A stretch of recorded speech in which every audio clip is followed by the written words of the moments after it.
Hi everybody, it's Alyce-Kay Ruckelshaus from Threshold of Hineni, and I'm here today to show you some ways that you can do notebooks to put into your journal.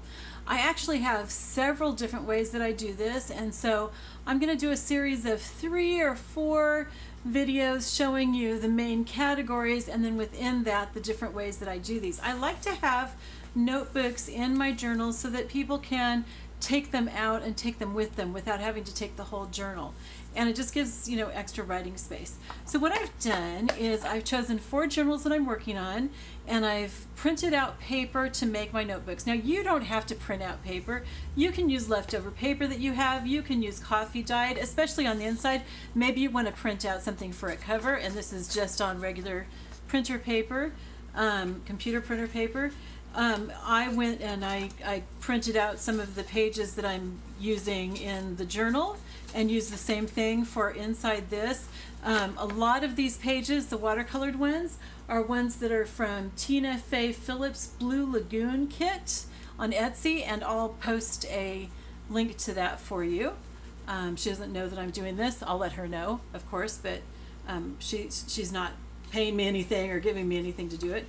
And then the others are from like this and this, and this is from Tina, this is from Pixabay. Okay, so it's about half from Tina Fey. I don't know if she goes by Tina Fey or Tina, and half from Pixabay. And what I did, my printer doesn't print out all the way to the edge, so I already cut off the sides. I cut them a little bit smaller than the journals are going to be, because I don't want this to stick out of the journal, so they're going to be a little bit smaller. So I didn't measure, but this is 10.5 by just barely under 8.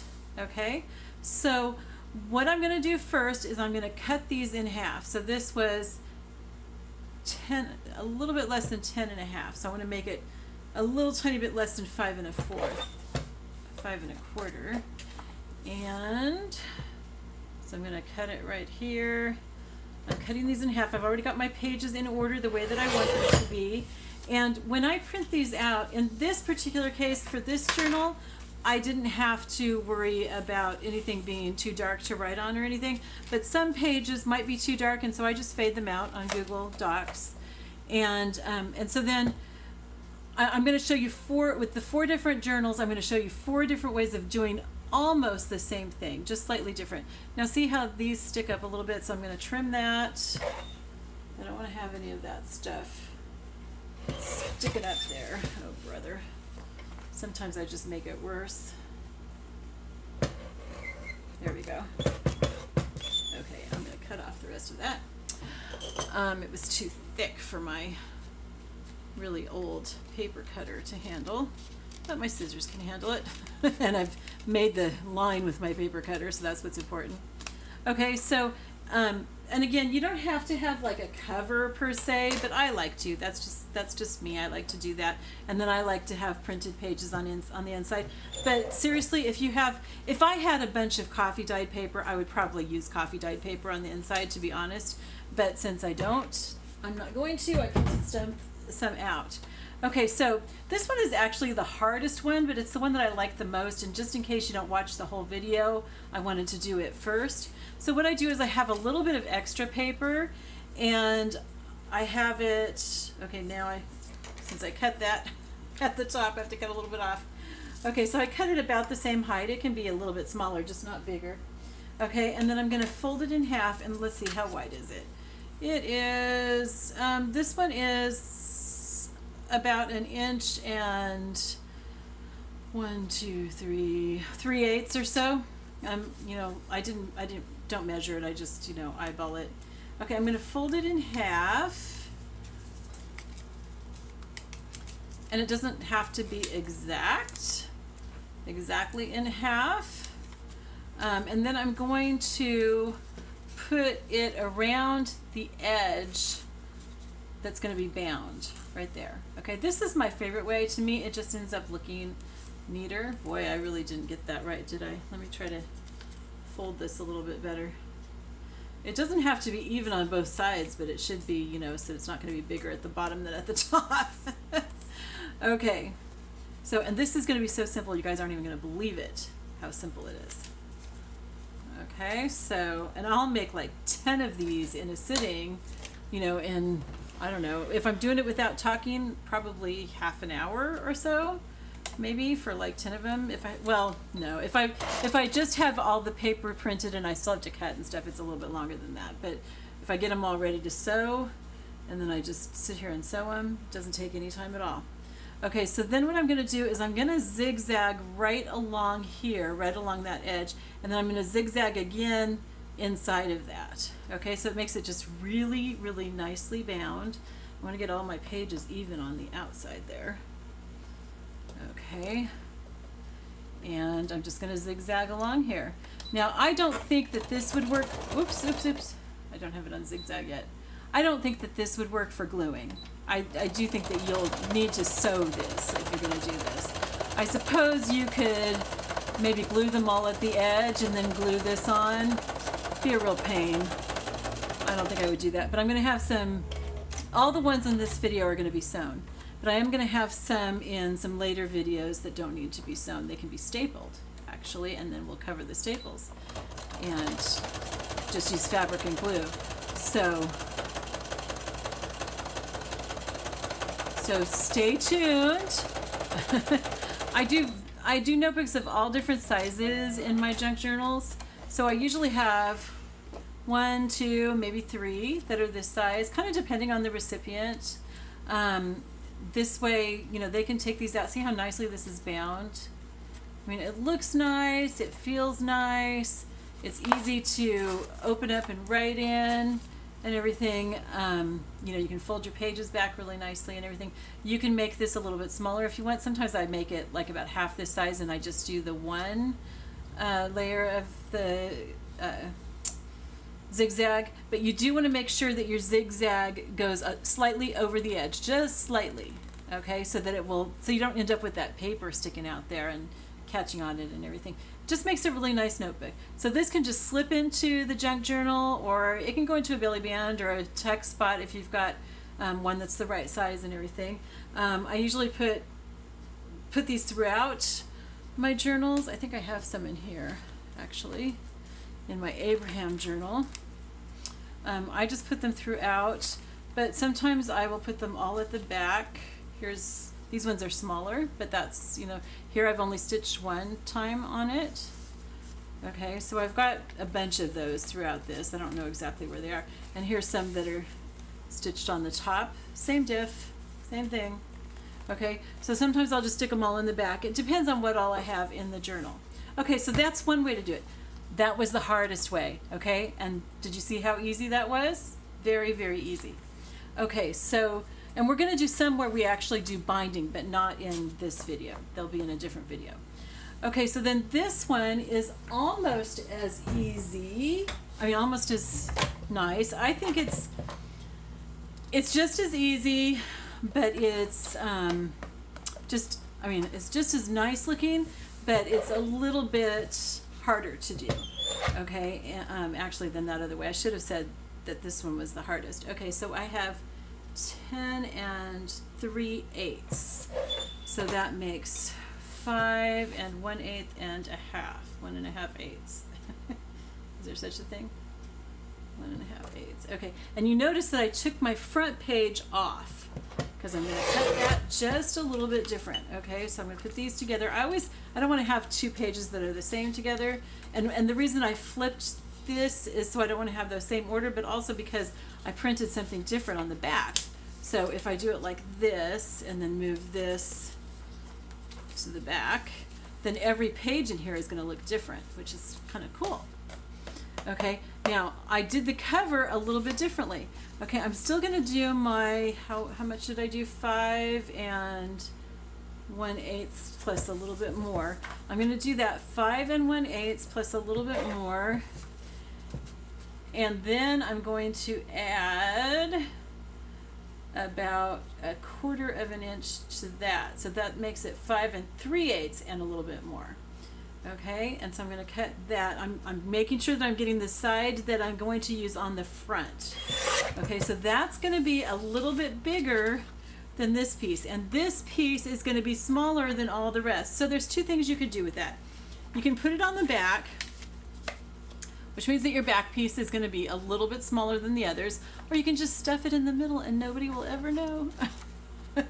You'll have one piece that's just a little bit bigger, a little bit smaller than the others, but that's how junk journals go, right? Okay, so then we're going to take this, get rid of the, okay, I'm going to take my papers. Here's my cover. I'm turning it around so that you guys can see what's going on. Okay, I'm going to take this and I want to fold back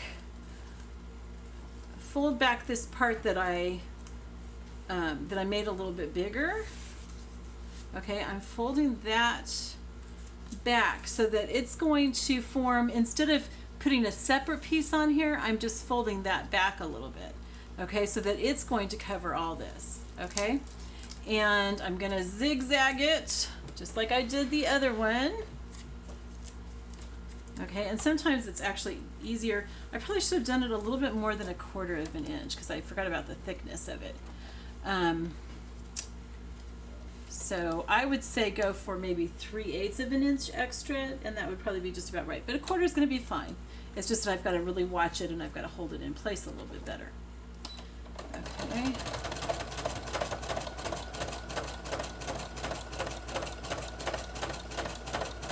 And you can use scratch paper. This is a great way to use up your scratch paper and make notepads just for yourself or around the house. Really nice thing to do with your scratch paper. So there we've got it. Okay, so there it's just stitched right there. Very easy, very simple. Okay, now I would not do more than 6 full sheets. That's going to make 12 pages altogether. My sewing machine can't handle more than that. If you have a heavier sewing machine, then go for it. Okay, so we've got those two. We've got this one with the little piece that's binding. We've got this one here that we bound onto the back. Okay, then this one is even easier. I'm going to cut it in half as close to exact as I can. So let's find out how wide it is, because these are all different. I just kind of eyeballed them. Okay, so it's almost exactly 10.5. So we want to have 5 1/4. So 5 1/4.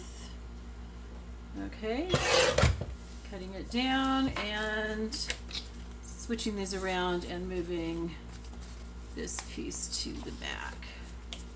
Okay, I've got this cute little plaid cover. Isn't that cute? I love it.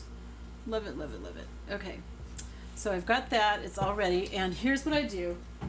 Very simple. I'm just going to sew right along the edge. That's it. Just sew right along the edge. No little binding thing or anything. And I'm sewing with my zigzag. I'm going to sew it twice, but on the same place. Okay, I just want it to hold a little bit extra. I don't know, I just feel like with this wave, I don't know why, I just feel like it needs a little bit extra. Maybe it doesn't feel like it's as bound to me because it doesn't have that piece that's flipped over or not, but see, that's how it looks. You could just stop here and do it like that, but I'm going to sew it again. It's just me.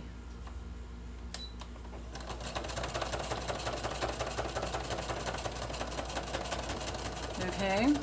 Now, if you wanted to, you could sew a piece of lace on while you're zigzagging this. You could do that on any of these.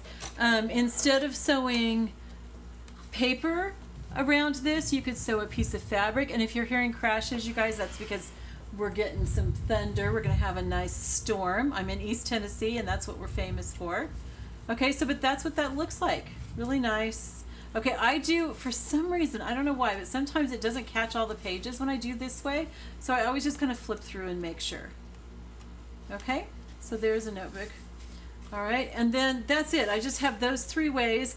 And then this one, I'm gonna do probably the same as this, I think. So just so you can see this again, I'm gonna fold it, I'm gonna cut it in half. Okay, so this is just under 10.5. It's 1/8 under 10.5, so it's 10 3/8. So I've got to do 5 1/2-eighths. 5 3/16, right? But in my mind, I think 5 1/2-eighths. That's how I am. Okay. You know what, that was getting uneven. Let me get it even again. 5-and-one-and-a-half-eigths. My brother is a mathematician, and I would probably just make his hair stand on end if you heard me saying that. Okay, I want to have that on the bottom. Okay, and I'm going to turn this over. I've got some really cute papers in here, you guys. I think that all of these ones are from Pixel Scrapper, actually. And a lot of the ones in this one were also from Pixel Scrapper, and maybe in that one too. I'm not sure. I'm not sure. I think so. I think those were from Pixel Scrapper. In fact, this one I think is all, or maybe it was, one of these is all Mellow Reerhoff. I cannot say her name. I will write it down below, and I'll look to see which one it is so I can let you know. But I love her designs on Pixel Scrapper, and so I mean I go looking for her because I really, really like her stuff. So I always look for hers first. Okay, so I'm going to zigzag it. Guys, see how easy this is? Okay, and you can just have these great notebooks in your junk journals, or just make scrap notebooks to have around your house. Any scraps that you have that are big enough, they don't have to be this big, you can make them smaller. You know, this method works for all sizes, okay? I'm going to show you different methods with different sizes, but any of these methods that I'm showing you over the next couple weeks, next 3 or 4 videos, maybe 5, you can use on any size that you want. Okay, so there we go. That's it. So easy, and I think we were maybe like 15 or 20 minutes to make all 4 of these. Now I already had cut the paper, I printed it and everything, but you saw how easy it is. These are really easy to make. I just want to really encourage you. This is a great way to use up some of your bigger scraps, and that's it. Okay, so next time that we get together, I'm going to have a different kind of notebooks to show you, and I love you all. Talk to you later. Bye-bye.